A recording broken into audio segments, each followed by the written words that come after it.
नमस्कार दोस्तों, बांगड़ कॉलेज की यूट्यूब चैनल पे स्वागत आपका। मैं चेनाराम मुंदलिया। आज की इस वीडियो में अपन इंटरनेशनल रिलेशन के एक महत्वपूर्ण टॉपिक्स हिंद महासागर और Bharat in Indian ocean and India के ऊपर चर्चा करेंगे। तो आइए शुरू करते हैं हिंद महासागर और भारत। हिंद महासागर, पहले हम देखेंगे कि हिंद महासागर का विस्तार क्या है, उसकी भौगोलिक स्थिति अर्थात सामरिक आर्थिक महत्व क्या है उसका, और साथ ही हिंद महासागर एवं महाशक्तियों की प्रतिस्पर्धा, उसके बाद में हिंद महासागर का भारत के लिए महत्व है और भारतीय पक्ष के बारे में विस्तार से चर्चा करेंगे।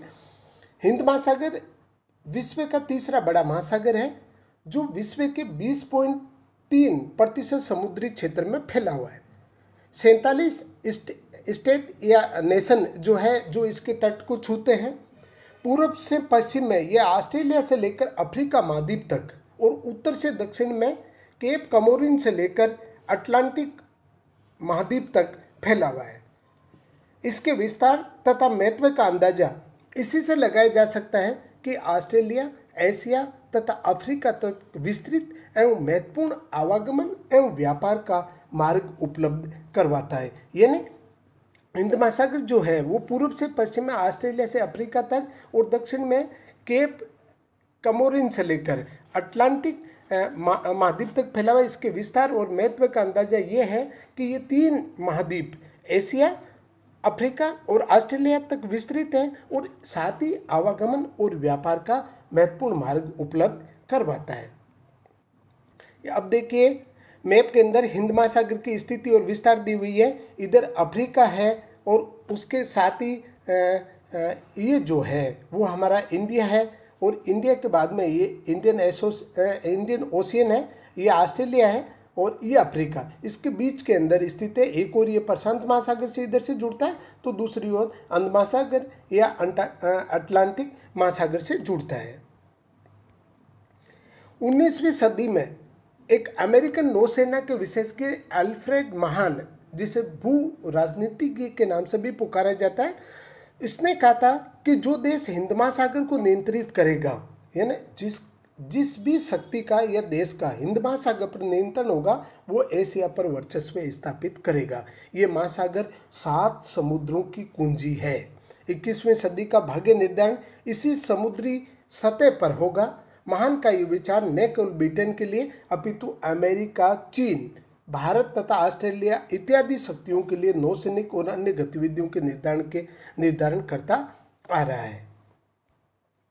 हिंद महासागर का महत्व उसके भौगोलिक स्थिति और संरचना के कारण और भी बढ़ जाता है। ये न केवल जल मार्ग के लिए महत्वपूर्ण है बल्कि कच्चे माल का भी प्रमुख स्रोत है।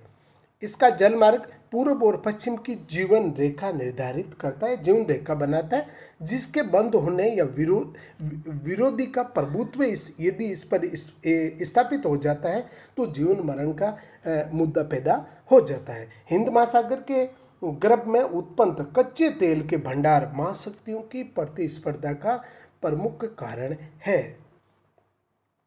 विश्व का 37% तेल, 90% रबड़, 70% टीन, 79% सोना, 26% मैग्नीज, 27% क्रोमियम, 10% जिंक और 98% हीरे तथा 60% यूरेनियम के भंडार इस क्षेत्र में पाए जाने की संभावना व्यक्त की जाती है। इसके समुद्री सतह पर उपलब्ध स्रोतों, विशेष रूप से ऊर्जा स्रोतों की उपलब्धता की भी कमी नहीं है।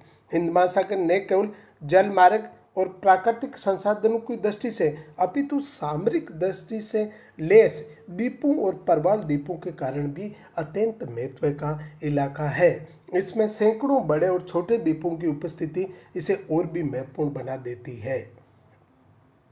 हिंद महासागर यूरोप, पूर्वी अफ्रीका, पश्चिमी, दक्षिणी और पूर्वी एशिया, ऑस्ट्रेलिया तथा ओसेनिया को आपस में जोड़ता है। साथ ही प्रशांत महासागर एवं अटलांटिक महासागर को भी जोड़ने के कारण जलमार्ग का सबसे घना जाल तैयार करता है। संसार के टैंकरों से ढोए जाने वाले खनिज तेल का 57% जो जल परिवहन होता है वो इसी से होता है। हाल ही के वर्षों में अंटार्कटिका जो महाद्वीप है उसके महत्व में वृद्धि, यानी वहाँ पर जो शोध कार्य किया जा रहा है उसके कारण से हिंद महासागर को और भी महत्व बढ़ गया है।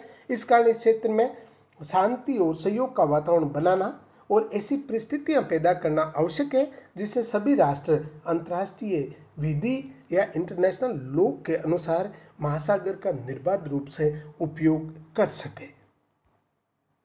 महाशक्तियों की प्रतिस्पर्धा का केंद्र। द्वितीय विश्व युद्ध से पूर्व हिंद महासागर के अधिकांश जो तटवर्ती इलाके हैं उन पर ब्रिटेन का कब्जा था और इसी कारण इसे ब्रिटेन की झील के नाम से पुकारा गया था। युद्ध की समाप्ति के बाद ब्रिटेन का इन क्षेत्रों से धीरे धीरे कब्जा हटने लगा और 1966 में ब्रिटेन ने सवेज जो नहर है उसके पूर्व स्थित अपने नौसैनिक जो अड्डे स्थापित किए थे उनको समाप्त करने की घोषणा कर दी और उसके बाद ही जब यहाँ शक्ति शून्यता की स्थिति पैदा होती है तो दूसरी महाशक्तियों में प्रतिस्पर्धा शुरू हो गई।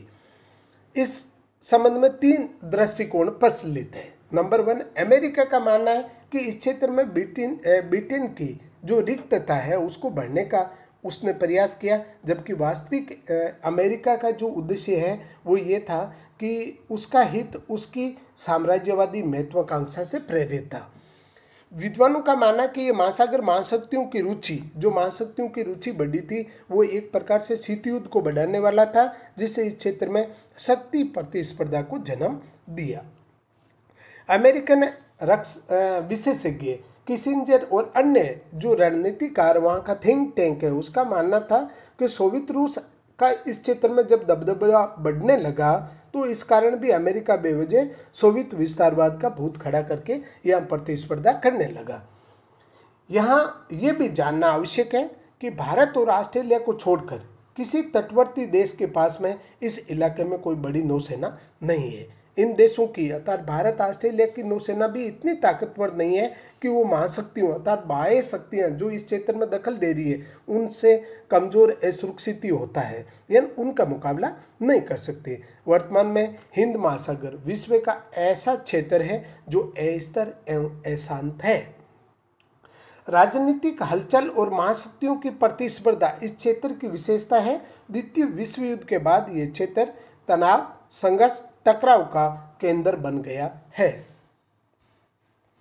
अपना वर्चस्व बढ़ाने के लिए महाशक्तियां विशेषकर अमेरिका, रूस की उपस्थिति यहाँ पर 1966 में जैसे ही ब्रिटेन यहाँ से आउट हुआ उसके बाद में उनकी बढ़ी।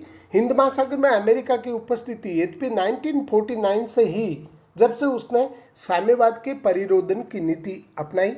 1966 में जब ब्रिटेन यहाँ से हटा तो अमेरिका के साथ में संधि करके अमेरिका को एक महत्वपूर्ण हिंद महासागर का इलाका दिया जिसे डिएगो ग्रासिया के नाम से पुकारा जाता है और यहाँ पर अमेरिका ने अपना रक्षा उपयोग हेतु विकसित करने के लिए एक सैन्य अड्डा बना लिया।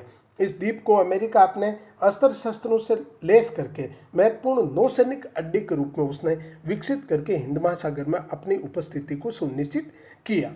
साथ ही यहाँ पर नाभिकीय एवं रासायनिक अस्त्र भी रखे गए। इसका विस्तार करके अमेरिका एशिया अफ्रीकन देशों पर अपने प्रभुत्व का विस्तार करने लगा। सोवियत संघ ने भी अमेरिका के साथ ही यहाँ पर 1967 से हिंद महासागर में अपनी उपस्थिति बनाई। 20 से 40 जहाज इस क्षेत्र में लगातार अपनी उपस्थिति दर्ज करवा रहे हैं, परंतु उसने अपना कोई निश्चित सैन्य अड्डा नहीं बनाया। सोवियत संघ अमेरिका के साथ ही चीन ने भी अपनी विस्तारवादी नीति के परिप्रेक्ष्य में लगातार इस क्षेत्र में प्रभाव बढ़ा रहा है। एक तरफ पाक के कराची में ग्वादर में बंदरगाह का निर्माण कर रहा है, वहीं कोकोद्वीप एवं श्रीलंका के हबनटोटा में बंदरगाह का निर्माण कर भारत की समुद्रिक घेरेबंदी करने में चाइना लगा हुआ है। वर्तमान के अंदर एक और पाकिस्तान के कराची सिंध वाले इलाके के अंदर नीचे अरब सागर के अंदर वो जो बंदरगाह जो ग्वादर है उसका निर्माण कर रहा है, दूसरी ओर श्रीलंका और कोकोद्वीप के पास में वो हबनटोटा का निर्माण अपने क्षेत्र में लेकर के भारत की जो सागरमाला परियोजना थी उसके मार्फत यानी उसको भारत को घेरने का प्रयास कर रहा है। इससे महाशक्तियों की मनमानी कही जाएगी कि वो तटवर्ती देशों के हितों की उपेक्षा करके उनमें अपने जो निहित स्वार्थ है उसकी पूर्ति के लिए हिंद महासागर के शांत जल को अशांत बनाने में लगी हुई है। ये तटवर्ती देश हैं, वो चाहते हैं कि शांति और सहयोग बना रहे, लेकिन महाशक्तियाँ अपने निहित स्वार्थों की पूर्ति के लिए इस क्षेत्र को अशांत बना करके अशांत बनाने में लगी हुई है। हिंद महासागर और भारत। हिंद महासागर भारत के लिए केंद्रीय महत्व का बिंदु है, क्योंकि हमारी दक्षिण और उसके साथ ही पूर्व और पश्चिम की 3 ओर की सीमाएं जो है प्रायद्वीपीय भारत की, वो हिंद महासागर से लगती है। इस सागर की आर्थिक, सामाजिक एवं राजनीतिक गतिविधियां प्रारंभिक काल से ही भारतीय उपमहाद्वीप से जुड़ी है। हिंद महासागर ने भारत के लगभग 1156 द्वीप है, जिनकी सुरक्षा और विकास का दायित्व भारत पर है। इसके अतिरिक्त भारत का 98% अंतर्राष्ट्रीय व्यापार हिंद महासागर, एक और हमारे द्वीपीय इलाके, इस इलाके में इसके साथ ही हमारा 98% जो जलमार्ग से होने वाला व्यापार है वो इससे होता है। प्रारंभ से भारतीय विदेश नीति अपने राष्ट्रीय सुरक्षा तथा राष्ट्रीय हित के उद्देश्यों को प्राप्त करने हेतु दक्षिण एशिया में बढ़ाए जाने वाले तनाव, हिंद महासागर के सैन्यीकरण का विरोध करने की। लेकिन भारत प्रारंभ से ही अपने विदेश नीति में ये कहता आ रहा है कि दक्षिण एशिया के अंदर महाशक्तियां जो तनाव बढ़ा रही है वो गलत है, और हिंद महासागर का जो सैन्यीकरण किया जा रहा है वो भी गलत है, इसलिए भारत इसका विरोध करता है। भारत की भू राजनीति की स्थिति एवं भू सामरिक महत्ता के दृष्टिगत भी बड़ी शक्तियां इस क्षेत्र पर अपना नियंत्रण स्थापित करके अपने वर्चस्व और प्रभाव में वृद्धि करना चाहती है। लेकिन इस एरिया के अंदर महाशक्तियों की बढ़ती हलचल से भारत की चिंता स्वाभाविक है। इस प्रकार की सैन्य गतिविधियों से भारत के राष्ट्रीय हित पर सीधा असर पड़ता है। वस्तुतः भारत के व्यापक राष्ट्रीय तथा सुरक्षात्मक एवं आर्थिक हित इस क्षेत्र के शांत बने रहने पर निर्भर है। ये ना हमारी एक और सुरक्षात्मक दृष्टि से जरूरी है, दूसरी ओर आर्थिक दृष्टि से ये क्षेत्र शांत बना रहे, जब भी हमारे राष्ट्रीय हितों की पूर्ति होगी। नंबर 1, भारत ये मांग करता है कि हिंद महासागर से भारत 3 ओर से घिरा हुआ है, इसलिए शांत स्तर रहने पर उसकी समुद्री सीमाएं सुरक्षित है। पहली बात तो हम इसलिए इस क्षेत्र को शांत घोषित करने पर लगे हुए हैं कि हमारी सीमाएं 3 ओर से इससे लगी हुई है, और ये क्षेत्र जब शांत और स्थिर रहेगा तभी हमारी समुद्र की जो सीमा है वो सुरक्षित रह पाएगी। हिंद महासागर के अनेक द्वीपों जैसे श्रीलंका, मालदीव, मॉरिशस आदि में भारत के अधिकांश लोग निवास करते हैं। उनके हितों और अधिकारों की रक्षा जरूरी है, जो इस क्षेत्र के शांत रहने पर ही संभव है। नंबर 3, तेल और अन्य खनिज दोहन की संभावना और मत्स्य आदि से जुड़ी हुई है, अतः इसके लिए इस क्षेत्र का शांत रहना, यानी तेल और अन्य जो प्राकृतिक संसाधन है उसके दोहन के लिए, और साथ ही हिंद महासागर में मत्स्य उद्योग का भी भारत के लिए काफ़ी महत्व है, इसलिए इस क्षेत्र का शांत बना रहना भारत के लिए जरूरी है। इन्हीं चिंताओं के कारण भारत हिंद महासागर को राजनीतिक संघर्ष का अड्डा बनने की बजाय शांति का क्षेत्र बनाए जाने का पक्षधर है। भारत के प्रयासों से ये ध्यान रखना, 1971 में संयुक्त राष्ट्र संघ की महासभा का एक विशेष अधिवेशन होता है, और उस अधिवेशन में हिंद महासागर को शांति क्षेत्र घोषित करने संबंधी घोषणा पत्र को स्वीकार किया जाता है। यूएन की महासभा द्वारा 1971 में हिंद महासागर को शांत क्षेत्र घोषित किए जाने का घोषणा पत्र तैयार किया जाता है।